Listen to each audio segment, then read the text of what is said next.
ምዕራፍ 9 ዳዊት ለዮናታን ልጅ ቸርነት እንዳደረገ።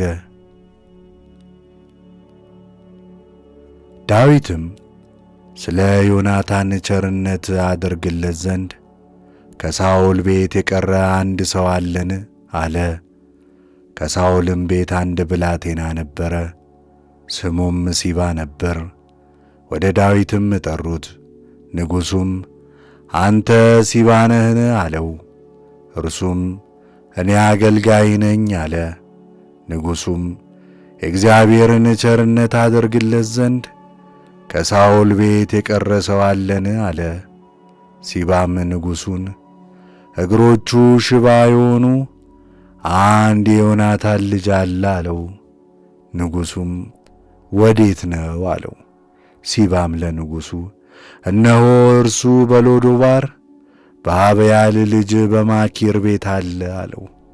ንጉሡም ዳዊት ልኮ ከሎዶባር ከአብያል ልጅ ከማኪር ቤት አስመጣው። የሳኦልም ልጅ የዮናታን ልጅ ሜምፊቦስቴ ወደ ዳዊት መጣ፣ በግንባሩም ወድቆ ሰገደለት። ንጉሥ ዳዊትም ሜምፊቦስቴ ሆይ አለ።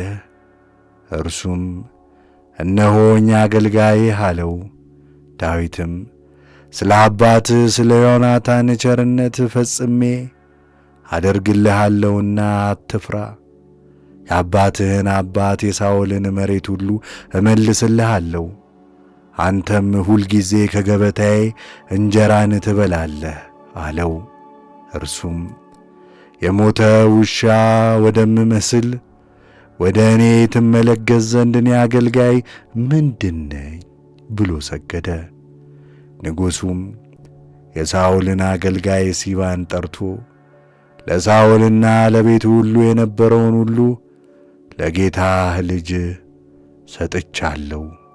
አንተና ልጆች ሎሌዎችህም ምድሩን ረሱለት። ጌታህም ለጌታህም ልጅ እንጀራ የሆነው ዘንድ ፍሬውን አግቡ፣ እናንተም ትመግቡታላችሁ። የጌታህ ልጅ ሜምፊቦስቴ ግን ሁል ጊዜ ከገበታዬ ይበላል አለው። ለሲባም 15 ልጆችና 20 አገልጋዮች ነበሩት። ሲባም ንጉሡን ጌታዬ ንጉሥ አገልጋዩን እንዳዘዘ እንዲሁ አገልጋይህ ያደርጋል አለው።